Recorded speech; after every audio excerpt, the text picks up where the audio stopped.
This is the Logcast.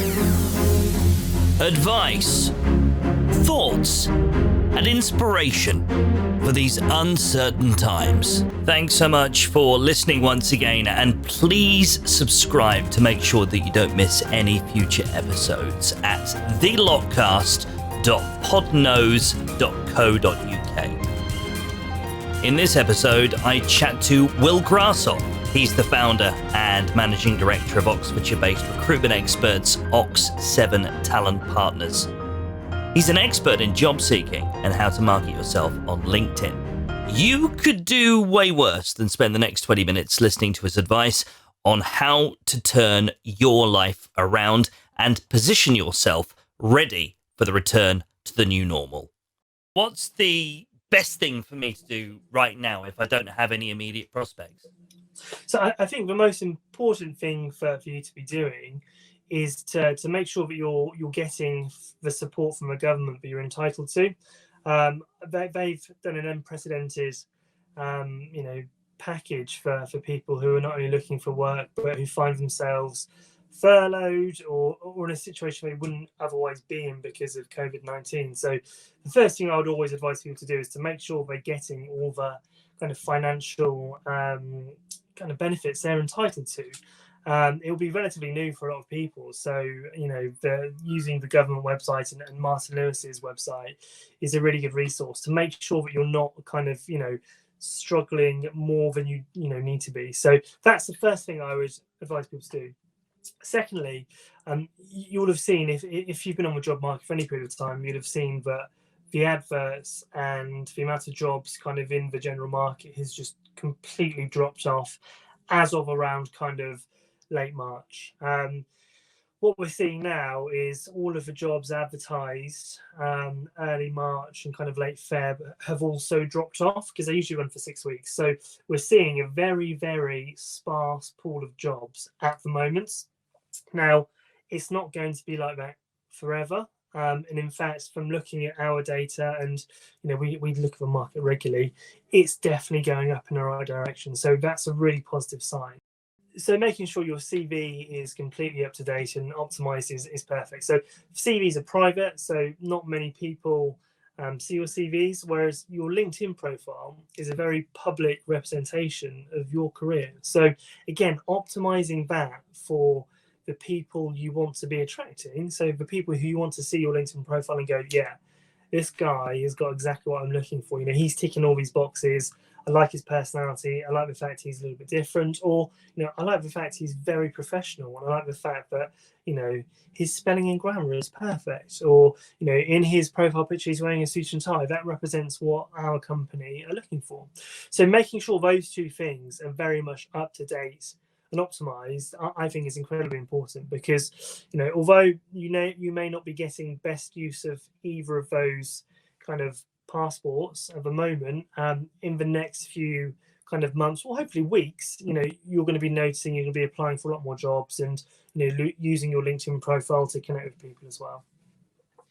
If you're lucky enough that actually, you do see a job advertised and you go for it, you apply for it, and you're granted an audience with the employer, should you be prepared to sort of do things in a slightly different way at the moment? So we're in unprecedented times, and I'm going to say that word so many times.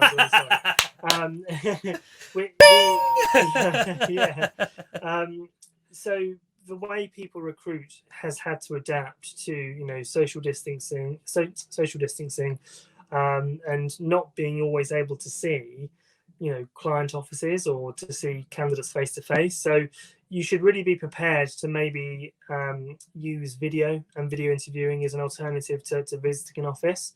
Now, I don't think it's always ideal to go through the entire process without visiting a client's office at least once. Because you want to be able to do the journey. You want to make sure that it's accessible.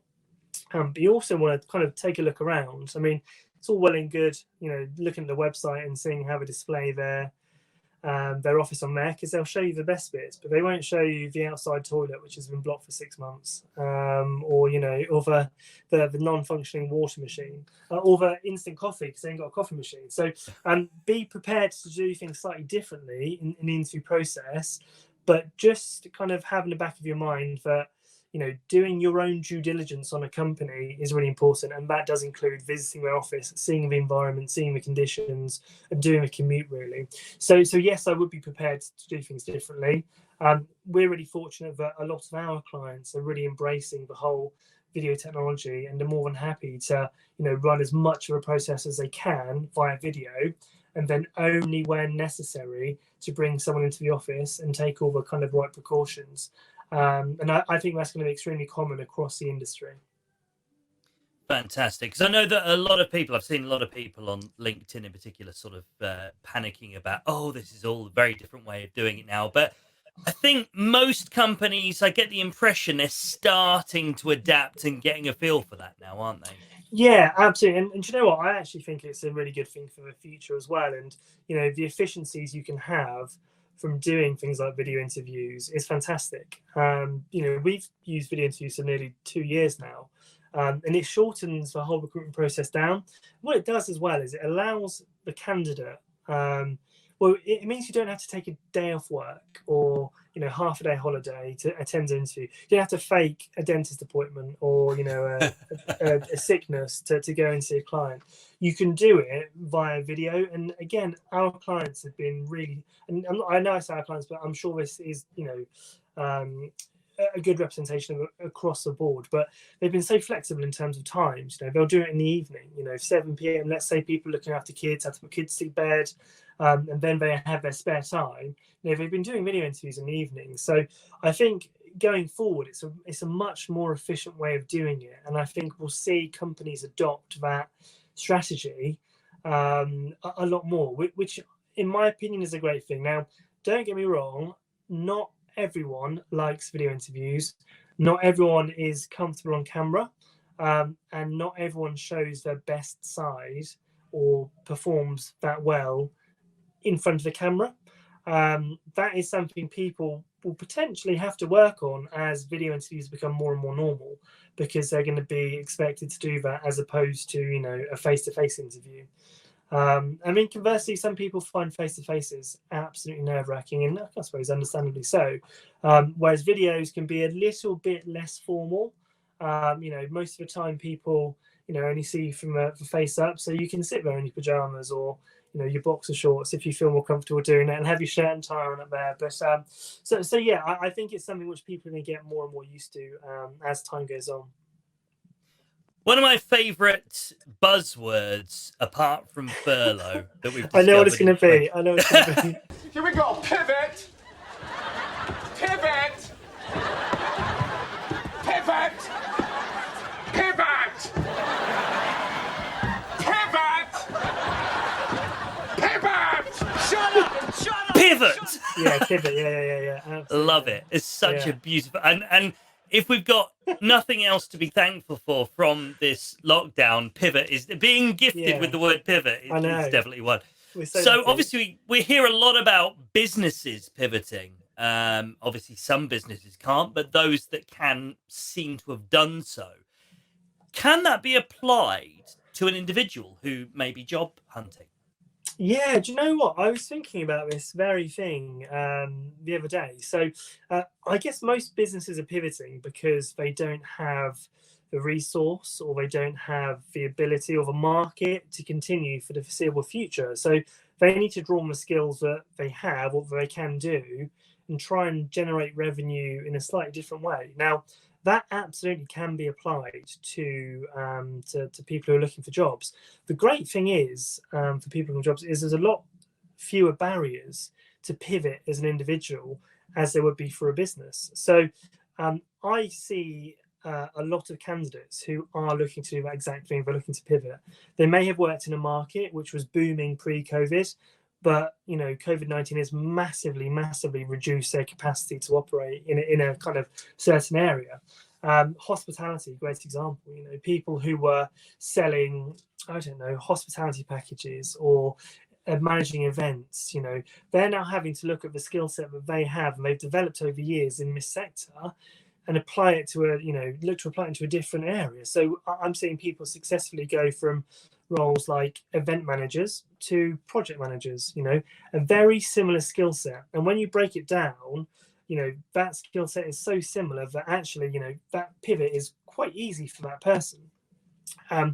Something which I think is worth bearing in mind as well, though, is that for people seriously considering a pivot is, how beneficial is this going to be for you in the mid and long term? Because absolutely short-term pivot, if you need some money coming in, if you need to put some food on the table or keep the roof above your head, doing a temporary role, whether that be with the NHS, whether that be with supermarket or fruit picking or whatever, really, that's fantastic. And I applaud every single person who has done that and who has supported the country, the economy, their families in this really hard time, and who have taken those steps kind of sideways and sometimes backwards to continue doing that. Now, I think after, we get hold of this virus and, we get on top of it, the economy and jobs are going to go back to, well, I say go back, they're going to go to a new normality, which is going to mean businesses are going to be able to operate as they could, previously to a very large extent. There will, of course, be businesses who will be affected for a lot longer, but people don't necessarily need to pivot as extremely as some think they might have to. Again, it's all kind of individual kind of scenarios, and some people will have to move a lot quicker than others. But as a general rule of thumb, if you were looking at changing your kind of career or a career change, which essentially is the same as pivoting, I guess, now might be a really good time to do it, especially if you're at home for long periods of time and you're able to invest a lot of time into studying or to getting a qualification, which is going to really allow you to excel in this new career path, which we're seeing lots of people doing with stuff like SEO, web development, and digital marketing. So, so yes, they can pivot. Yes, it is a good time, but just consider whether it's a good long-term solution as well. Can it be seen almost as a bit of a "what are you trying to hide" kind of thing, or should we not worry about that right now? Do you know what? I don't worry about that kind of stuff. I think if you're a hiring manager or a recruiter, and that kind of stuff would bother you, and it would, for whatever reason, irritate you, and it does irritate some people. That, well, hold on, you've worked in radio for 25 years, but now you're trying to be, a digital marketer. Like, what? If they have that attitude, would you really want to work for them anyway? Probably not. So I think actually variety on CVs and people who have different stories for me is really interesting and really compelling. And personally, I've had a really varied career, and I've done lots of different jobs. And if people knew some of the jobs that I've done, they'd be like, how have you ended up in recruitment? Like, how have you got to where you are now? That's actually a good sort of segue to the next question regarding those red flags. As a recruitment expert, obviously, you know what your clients, your employers, the businesses you're working with are looking for in a CV. But obviously, that's such a big question. What does an employer want from a CV? What does an employer not want from your CV? Well, that's probably an easier question to ask, isn't it? I don't know. That's actually quite a difficult one. What do they not want? So they don't want something which is very clearly a copy and paste of a job spec. So what a lot of people fall into the trap of doing is they'll be doing a job. They will need to update their CV. They'll get their job spec, which is usually bullet pointed of tasks and expectations. They'll copy it and they'll put it straight into their CV. That just, people don't like that. I can tell you that straight away. Spelling and grammar is quite a big one as well. As an agency, we don't change anyone's CV. So, when you send a CV to us, we don't go through it, correct all your spellings, correct all the grammar, format it so it looks nice. We don't do any of that. Reason being is your CV is a representation of you.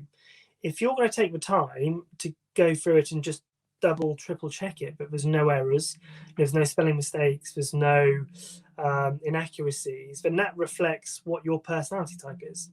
if you're very much someone who is kind of, right, get the CV done, get it out there as quickly as possible. I'm not too fussed how it looks. I'm in different font sizes and different colors. It doesn't matter.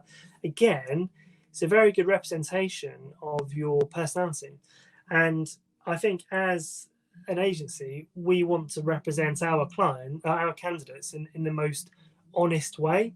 I just think copy and pasting their CV onto one of your templates, you lose all the personality from the candidate. And going back to, I guess the tougher question is, what do people want? I think they want authenticity. I think every single person is different, and CVs are so subjective. So what I think looks really good, one of my colleagues would say, no, that's terrible. Like, what do you see in that? And vice versa. And that's exactly the same with hiring managers. We have some hiring managers who want to see extremely high levels of detail in all of the CVs. They don't care if it's 7, 8 pages long, because they want to see every single project that someone's worked on, the size, the budget, everything else. Whereas some people can give a shit. They just want to see the bare minimum. They want to see 2 pages. They want to see a snapshot of someone's career, and they want to be sold to. They want someone to really sell themselves. So it's very much on an individual basis. And now this does not help the job seeker, because how are you meant to know how to optimize your CV? So it's a challenge, and the best way I can advise of doing that is by having conversations with either the recruiter or the HR or hiring manager. Now, prior to submittal of your CV, all of those people should be happy to talk to you about the job and should be happy for you to optimize your CV. Again, if someone's not happy to spend that time explaining the role, explaining the culture and what they're looking for to you, for me, that'd be a big red flag. You should be able to optimize your CV based on a conversation with the person who's going to either be making a decision or who's going to be assessing your CV initially. How often is that happening then, Will? I mean, for example, if someone has got a job and you see it on LinkedIn every day, oh, congratulations, congratulate Brenda on her new role as head of Waitrose or whatever. Yeah. Is Brenda in charge of Waitrose? I think I might have caught that somewhere. Is that normally then because Brenda has gone the extra mile and made that call to HR? Yeah, absolutely. I think people who are more successful in the recruitment kind of process are the people who are the most engaged, who ask the most questions, who ask the most of us as recruiters. They really tap into what we know. They really test us, and that's what it should be. We should be tested on our knowledge of the role in the company. If we can't give that insight, if we can't guide the candidate through that process, then what value are we giving to the candidate? It's virtually none. So yeah, I would definitely say that there are, of course, anomalies, people who are very blasé through the entire process, who don't really want any interview prep. They look at the website, they're happy with it, and they seem to interview very well and get the job. Those people do exist, but I would say the majority of people who get jobs and who do well are the people who are engaged, who want to learn more, who challenge recruiters, who challenge the hiring managers, who do their research, and who go the extra mile. Let's be honest about it. Getting off your ass and doing some volunteering, is that really the secret here that you want to be following up with? Well, do you know what? I think everyone's scenario is different. So what I would be really uncomfortable with, like in the future, is if people were judged on what they did in their time whilst either furloughed or locked down, because people may have high risk relatives, and leaving the house to them isn't really an option. So if a hiring manager were to say, what did you do in your furlough time, and someone said, well, I just kind of sat at home and watched Netflix, I got through 7 seasons of Peaky Blinders or whatever, and they were then judged on that, I think that'd be really unfair. And conversely, I think this period of time is incredibly stressful. A lot of people are finding it very, very difficult, and actually getting through day to day is a struggle and an achievement for a lot of people. And I don't think that should be used as a stick to beat people with. And don't get me wrong, I think if people can and want to volunteer, then I personally think it's amazing. But if people can't for various reasons, whether that be a high-risk relative or whether that be struggling mental health, people shouldn't be judged on that, and it shouldn't be held against them when trying to find or trying to be interviewed for a role. But if someone is able to help the country and help colleagues and vulnerable people in the community, then absolutely I think it'd be a great thing to do. What would you advise someone who maybe was out of work before this whole situation, is still out of work, and maybe gets lucky enough to be offered interview in maybe the next couple of months? What would you advise for them to say that they've done during this period? I'd be completely honest. I would advise them to tell them what they've done. If they spent a lot of time at home with their family, or if they spent a lot of time reading, then be honest. I'm a huge advocate of authenticity.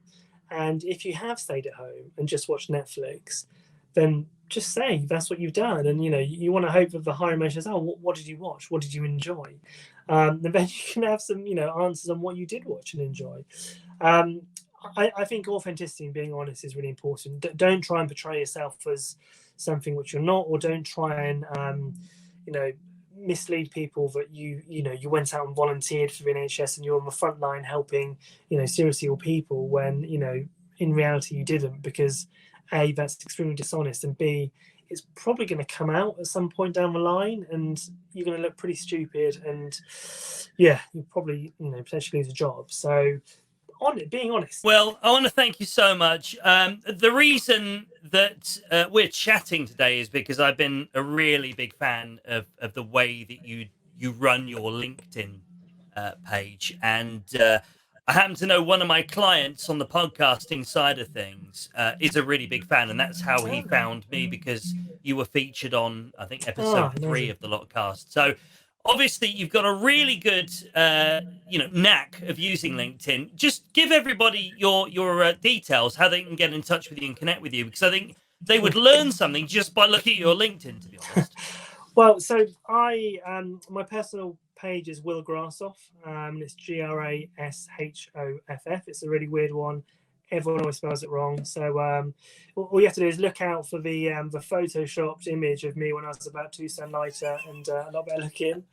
And then our company page is OX7 Talent Partners. Now, the person who was running that, Molly Adams, she's furloughed for the time being. So I cannot claim any genius behind the OX7 page. That is all her. I've had to take the reins for the past 2 or 3 weeks, and I take my hat off to all content creators, because it's very, very difficult. It's not easy, It's not just a case of sitting around thinking, I'll just do this post in a bit and then I'll write some content. It's easy. So, hats off to anyone who produces content. It'd be great to connect with anyone who watches this, and if I can help in any way, then fantastic. Just give us that website again, if you will. OX, so Oscar X-ray -7, that's the word 7.com is our website. And our LinkedIn page is OX7 Talent Partners. And again, it's OX and then 7, the word 7. Fantastic. Thank you so much, Will, for joining us. No, thank you very much, mate. I appreciate it. Do you have a podcast, but when you listen to it, you're capable of so much better? Stop dreaming and start doing. Hi, I'm Neil from Podnose Productions, and I've been in the business of audio for nearly 30 years. I've been a successful radio morning show DJ, and I've produced professional podcasts for entrepreneurs and radio stations with unbelievable results. Let me help you, and never again will you listen to someone else's high-quality podcast and think to yourself, I wish my show sounded like that. Your show will sound better. What are you waiting for? With quick turnaround and reasonable pricing, you can't beat a professionally produced podcast from Podnose Productions.